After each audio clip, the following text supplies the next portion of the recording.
स्वागत है झारखंडी हिंदी न्यूज पर। चलिए जानते हैं झारखंड की छोटी बड़ी सभी महत्वपूर्ण खबरों को। दिल्ली से शुरू हुआ झारखंड के मधुपुर के लिए साप्ताहिक ट्रेन का संचालन। ट्रेनों के जरिए दिल्ली से झारखंड जाने के लिए भारतीय रेलवे ने आनंद विहार से खास इंतजाम किया है। इसके तहत झारखंड स्थित मधुपुर के लिए दिल्ली के आनंद विहार टर्मिनल से बुधवार को बाबा वैद्यनाथ धाम स्पेशल साप्ताहिक ट्रेन का परिचालन शुरू हो गया। इससे दिल्ली के साथ यूपी के गाजियाबाद और नोएडा से झारखंड जाने वाले हजारों यात्रियों को बड़ी राहत मिली है। बाबूलाल नहीं लड़ेंगे दुमका उपचुनाव, बोले लेरू को हरा देगा भाजपा प्रत्याशी। संथाल से बाहर सोरेन परिवार का जनाधार नहीं। झारखंड विधानसभा में विधायक दल के नेता को लेकर चल रहे गतिरोध के मद्देनजर भाजपा द्वारा पूर्व मुख्यमंत्री बाबूलाल मरांडी को दुमका विधानसभा उपचुनाव लड़ने की अटकलों पर विराम लग गया है। पूर्व मुख्यमंत्री मरांडी ने कहा कि वे राजघनवार से विधायक है, ऐसे में दुमका से क्यों लड़े, हमें जनाधार भी साबित नहीं करना है। दुमका लोकसभा क्षेत्र में झामुमो अध्यक्ष शिबू सोरेन और उनकी पत्नी को पराजित कर चुका हूँ। लेरू यानी बछड़ा को हराने के लिए हमें चुनाव लड़ने की जरूरत नहीं है। भाजपा प्रत्याशी ही दुमका विधानसभा चुनाव में सोरेन परिवार की सदस्य को हरा देगा।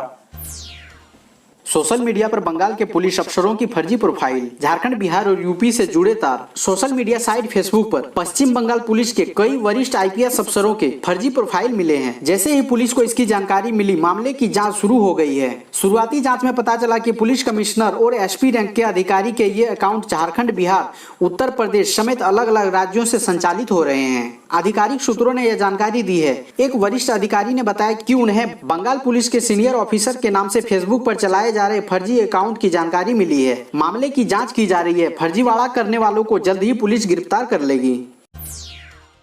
बाबूलाल मरांडी ने कहा, परिवार समेत अपनी तिजोरी भरने में लगे हैं मुख्यमंत्री हेमंत सोरेन। भाजपा विधायक दल के नेता सह पूर्व मुख्यमंत्री बाबूलाल मरांडी ने कहा कि राज्य में रघुवर दास की सरकार के बाद उग्रवादी घटना बढ़ गई है। सीएम हेमंत सोरेन की सरकार बनने के बाद से अब तक 50 से अधिक उग्रवादी घटना हो चुकी है। फिलहाल राज्य की विधि व्यवस्था बिल्कुल ही खराब है। हर जगह हत्या, लूट, चोरी और अपराध में काफी इजाफा हुआ है। रघुवर दास की सरकार के कार्यकाल में जो उग्रवादी भाग चुके थे वे अब फिर लौट चुके हैं। सीएम हेमंत सोरेन के परिवार के लोग अपने खजाने को भरने में लगे हुए हैं। चाहे बालू हो या कोयला, अपनी तिजोरी को भरने में लोग लग गए हैं। केंद्र सरकार से मनरेगा या प्रधानमंत्री ग्राम सड़क योजना आदि के जो पैसे आ रहे हैं वह भी कमीशन में जा रहे हैं। झारखंड के शिक्षा मंत्री ने खरीदी ऑल्टो कार, बाइक और साइकिलें। झारखंड के शिक्षा मंत्री ने बड़ी संख्या में ऑल्टो कार, बाइक और साइकिलें खरीदी है। वह अपना दावा निभाने वाले हैं। जल्दी ही कार, मोटरसाइकिल और साइकिलों का वितरण करेंगे। झारखंड एकेडमिक काउंसिल की ओर से आयोजित परीक्षा परिणामों की घोषणा करते हुए शिक्षा मंत्री ने कहा था कि वह टॉपर्स को ऑल्टो कार देंगे। जगन्नाथ महतो ने घोषणा की थी कि जैक बोर्ड के मैट्रिक और इंटर की परीक्षा के स्टेट टॉपर को ऑल्टो कार देंगे। साथ ही यह भी कहा था कि मैट्रिक की परीक्षा में बोकारो जिले के अलावा अपने डुमरी विधानसभा क्षेत्र के विद्यार्थियों को जो मैट्रिक की परीक्षा में 75% से ज्यादा अंक लाएंगे उन्हें साइकिल गिफ्ट करेंगे। कुल मिलाकर 303 छात्रों के बीच ऑल्टो कार, बाइक और साइकिल का वितरण किया जाएगा। मुख्यमंत्री हेमंत सोरेन ने दी बधाई। कहा, देश के प्रधानमंत्री नरेंद्र मोदी के उत्तम स्वास्थ्य एवं दीर्घायु की कामना करता हूं। मुख्यमंत्री हेमंत सोरेन ने प्रधानमंत्री नरेंद्र मोदी के जन्मदिन पर उन्हें बधाई दी है। हेमंत सोरेन ने ट्वीट किया है कि देश के प्रधानमंत्री नरेंद्र मोदी को जन्म दिवस की हार्दिक शुभकामनाएं। परमात्मा से आपके उत्तम स्वास्थ्य एवं दीर्घायु की कामना करता हूँ। केंद्रीय मंत्री अर्जुन मुंडा, पूर्व मुख्यमंत्री रघुवर दास, भाजपा विधायक दल के नेता बाबूलाल मरांडी सहित अन्य भाजपा नेताओं ने प्रधानमंत्री नरेंद्र मोदी को उनके 17वें जन्म दिवस पर बधाई और शुभकामनाएं दी है। झारखंड में हर महीने 200 लोग कर रहे आत्महत्या। इसमें बेरोजगारी के कारण खुदकुशी करने वाले 32%। जैसे जैसे संक्रमण और मौतें बढ़ती जा रही है वैसे वैसे कोरोना का खौफ भी लोगों में बढ़ता जा रहा है। इसका नतीजा है कि कोरोना काल के 4 महीनों में आत्महत्या चरम पर पहुंच चुकी है। पिछले अप्रैल, मई, जून और जुलाई में झारखंड में 788 लोगों ने आत्महत्या कर ली है। मार्च में कोरोना ने दायरा बढ़ाना शुरू किया तो लॉकडाउन में इससे सिर्फ 7 मौतें ही हुई थी, पर इस दौरान 387 लोगों ने आत्महत्या कर ली। वहीं जून और जुलाई में अनलॉक में थोड़ी छूट मिली, पर तब तक लॉकडाउन के अवसाद से पारिवारिक कलह, डिप्रेशन, आर्थिक तंगी इतनी बढ़ा दी कि इस 2 महीने में लगभग 401 लोगों ने आत्महत्या कर ली। 2019 में जहां एक माह में राज्य में 137 लोग आत्महत्या कर रहे थे, वहीं कोरोना के 4 महीनों में हर माह 197 लोग जान दे रहे हैं। यानी लगभग 1.5 गुना आत्महत्या करने वाले बढ़ गए। 2019 में 16% लोग आर्थिक तंगी से आत्महत्या कर रहे थे, अभी इसके कारण 2 गुना लोग जान दे रहे हैं। 21 सितंबर से चेक कर सकेंगे रेलवे एनटीपीसी भर्ती का एप्लीकेशन स्टेटस। 15 दिसंबर से शुरू होने वाली आरबीआई एनटीपीसी भर्ती परीक्षा को रेलवे भर्ती बोर्ड ने अहम नोटिफिकेशन जारी किया है। नोटिफिकेशन में आरबीआई ने घोषणा की है कि एनटीपीसी भर्ती परीक्षा के उम्मीदवार 21 सितंबर से अपना एप्लीकेशन स्टेटस चेक कर पाएंगे। ऑनलाइन एप्लीकेशन की स्क्रूटनी पूरी हो चुकी है। अब 21 सितंबर को उम्मीदवार यह चेक कर सकेंगे कि उनकी एप्लीकेशन स्वीकार कर ली गई है या फिर रिजेक्ट कर दी गई है। उम्मीदवार अपना एप्लीकेशन स्टेटस संबंधित आरबीआई की वेबसाइट पर जाकर 21 सितंबर से 30 सितंबर तक चेक कर सकेंगे।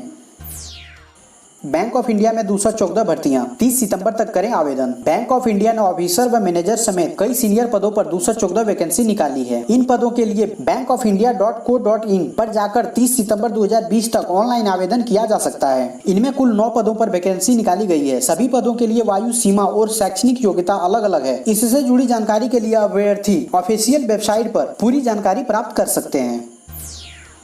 मुख्यमंत्री श्रमिक योजना के लिए अभियंताओं को दिया जाएगा प्रशिक्षण। 2 अक्टूबर को शुरू हो रही योजना। मुख्यमंत्री श्रमिक योजना के लिए सभी विभागों के अभियंताओं को 4-4 घंटे का ऑनलाइन प्रशिक्षण दिया जाएगा। इसकी तारीख जल्द ही तय की जाएगी। नगर विकास सचिव विनय कुमार चौबे ने डीसी को पत्र भेजकर सभी विभागों को इसकी जानकारी देने का निर्देश दिया है। पत्र में बताया गया है कि योजना 2 अक्टूबर से शुरू हो रही है। इसके तहत शहरी क्षेत्र में रहने वाले मजदूरों को कम से कम 100 दिनों का काम उपलब्ध कराना है ताकि वे अपने शहर में ही सम्मान की जिंदगी गुजार सकें। देवघर नगर निगम का नया भवन बनकर तैयार। पूर्वी भारत का सबसे खूबसूरत भवन। झारखंड के देवघर जिला का नगर निगम का नया भवन बनकर तैयार हो गया है। यह पूर्वी भारत का सबसे खूबसूरत भव्य एवं आकर्षक नगर निगम का भवन है। शीघ्र ही मुख्यमंत्री हेमंत सोरेन द्वारा इसका उद्घाटन किए जाने की संभावना है। डिजाइन में देवघर स्थित बाबा मंदिर की भी छाप दिखाई देती है। बता दें कि देवघर में नगर निगम का भवन 2 एकड़ जमीन पर बना हुआ है। यह लगभग 30 करोड़ रुपए की लागत से तैयार हुआ है। स्वस्थ होकर रांची लौटे शिबू सोरेन। सीएम हेमंत सोरेन एयरपोर्ट से खुद गाड़ी ड्राइव कर लाए घर। झारखंड के पूर्व मुख्यमंत्री और झामुमो सुप्रीमो शिबू सोरेन स्वस्थ होकर कल दिल्ली से रांची पहुंचे। झारखंड के मुख्यमंत्री और उनके पुत्र हेमंत सोरेन उन्हें लेने रांची एयरपोर्ट पहुंचे। सीएम ने खुद गाड़ी ड्राइव कर एयरपोर्ट से अपने आवास आए। बता दें कि शिबू सोरेन को कोरोना वायरस हो गया था। उसके बाद उन्हें रांची से गुरुग्राम के मेदांता अस्पताल ले जाया गया था। वे लगभग 1 सप्ताह पूर्व ही स्वस्थ हो गए थे। इसके लिए स्वास्थ्य लाभ के लिए वे वहीं रुक गए थे। कल वे रांची पहुंचे। भारत में कब तक आएगा कोरोना का टीका? स्वास्थ्य मंत्री ने संसद में बताया समय। कोरोना वायरस की वैक्सीन बनाने के लिए भारत समेत दुनिया के कई देशों में पूरी तेजी से काम चल रहा है। भारत में कोरोना वायरस के वैक्सीन को लेकर जल्द खुशखबरी मिल सकती है। स्वास्थ्य मंत्री डॉक्टर हर्षवर्धन ने राज्यसभा में कहा कि भारत भी अन्य देशों की तरह ही वैक्सीन बनाने के लिए पूरा प्रयास कर रहा है। हमें उम्मीद है कि अगले साल की शुरुआत में भारत में वैक्सीन उपलब्ध होगा। गरीबों को ग्रीन कार्ड पर 1 रुपए में मिलेगा राशन। जानिए कहां और कैसे करें आवेदन। राज्य में गरीबी रेखा के नीचे जीवन यापन करने वाले परिवारों को राज्य सरकार ग्रीन राशन कार्ड बनाकर 1 रुपए प्रति किलो अनाज देगी। ग्रीन कार्ड में प्रति व्यक्ति 5 किलो अनाज मिलेगा। 15 नवंबर से सरकार इस योजना को लागू करेगी। इस योजना का लाभ राष्ट्रीय खाद्य सुरक्षा अधिनियम के तहत राशन कार्ड से वंचित गरीब परिवारों को ही मिलेगा। इसके लिए नए सिरे से आवेदन करना होगा। ग्रीन कार्ड के लिए लोग ऑनलाइन सरकार की वेबसाइट आहार में ऑनलाइन या ऑफलाइन आवेदन कर सकेंगे। सीएम हेमंत सोरेन ने कहा झारखंड में खाली सरकारी पदों पर भर्ती जल्द होगी। मुख्यमंत्री हेमंत सोरेन ने कहा कि राज्य में खाली पड़े पदों को सरकार जल्द भरेगी। इसकी तैयारी शुरू कर दी गई है। इसमें बड़े पैमाने पर राज्य के युवाओं को मौका दिया जाएगा। वे बुधवार को दुमका में सरकार आपके द्वारा कार्यक्रम में बोल रहे थे। मुख्यमंत्री ने कहा कि सरकारी विभागों में रिक्त पदों की समीक्षा की गई है। बड़ी संख्या में पद खाली पड़े हैं। उन्होंने कहा कि जेपीएससी और एसएससी को भी सुदृढ़ किया जाएगा। दोनों आयोग में अध्यक्ष और सदस्यों के रिक्त पदों को शीघ्र भरा जाएगा। मुख्यमंत्री ने कहा कि दोनों आयोग में सदस्यों के कई पद भी खाली होने वाले हैं, जिसे भरने के बाद सरकारी विभागों के रिक्त पद भरे जाएंगे। मुख्यमंत्री ने कहा कि बड़े पैमाने पर बेरोजगारों की नियुक्तियां कर सरकार युवाओं को हिस्सेदारी देने के अपने वादों को पूरा करेगी।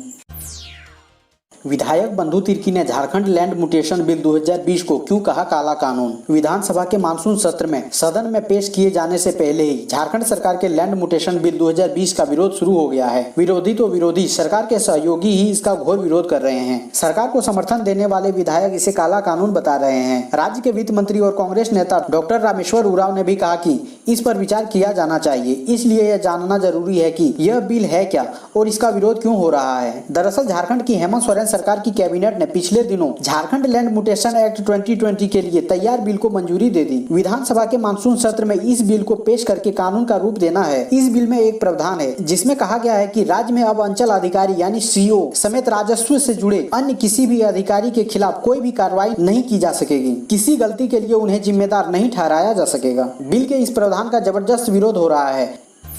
झारखंड में 21 सितंबर से क्या खुलेंगे स्कूल? झारखंड में 21 सितंबर से स्कूलों को खोलने पर कंफ्यूजन बरकरार है। राज्य के हाई और +2 स्कूलों के छात्र छात्राओं को परामर्श देने के लिए खोला जाना है, लेकिन परेशानी यह है कि अब तक शिक्षा विभाग की ओर से आपदा प्रबंधन विभाग को स्कूल खोलने की अनुमति देने के लिए कोई प्रावधान नहीं भेजा गया है। कोरोना संकट के दौर में जब तक आपदा प्रबंधन विभाग मंजूरी नहीं देगा तब तक छात्र छात्राओं को पढ़ाने के लिए स्कूल नहीं खोले जा सकेंगे। बौखलाए चीन ने अपनाया 1962 वाला पैंतरा। लद्दाख में लाउड स्पीकर लगाकर बजा रहा पंजाबी गाने। लद्दाख में वास्तविक नियंत्रण रेखा के पास जारी तनाव के बीच में चीनी सैनिकों ने अब नया पैंतरा अपनाया है। घुसपैठ की कोशिश को नाकाम किए जाने और पूर्वी लद्दाख में ऊंचाई वाले जगहों पर भारतीय सेना के फतह से बौखलाए चीन ने अब नई चाल के तहत अपने फॉरवर्ड पोस्ट पर लाउड स्पीकर लगाया है। पैंगोंग झील के पास फिगर 4 पर चीन की पीपुल लिबरेशन आर्मी ने बड़े बड़े लाउड स्पीकर लगाए हैं और उसमें पंजाबी गाने बजाने शुरू कर दिए हैं। माना जा रहा है कि चीन की यह चाल भारतीय जवानों के ध्यान को भटकाने के लिए है। चीन ने फिगर 4 पर अपनी जिन फ्रंट चौकियों पर लाउड स्पीकर लगाए हैं वो भारतीय सेना की 24 घंटे निगरानी में है। सूत्रों की माने तो ऐसी संभावना जताई जा रही है कि भारतीय सेनाओं की लगातार निगरानी से परेशान होकर चीनी सैनिकों ने यह ड्रामा उनका ध्यान भटकाने के लिए किया है। SBI ATM से पैसे निकालने का बदला नियम। 10,000 से ऊपर की निकासी के लिए आज से OTP जरूरी। अगर आप SBI का डेबिट या ATM कार्ड का इस्तेमाल करते हैं तो आपके लिए यह खबर जरूरी है। अब इसके ATM से 10,000 रुपये या इससे अधिक की रकम निकालने पर दिन में भी OTP की आवश्यकता होगी। अभी तक रात में 8 बजे से सुबह 8 बजे इतनी रकम निकालने पर ही OTP की जरूरत होती थी। यह व्यवस्था 18 सितंबर से देश भर में लागू हो रही है। बैंक ने अपने सभी ग्राहकों से मोबाइल नंबर अपडेट कराने को कहा है।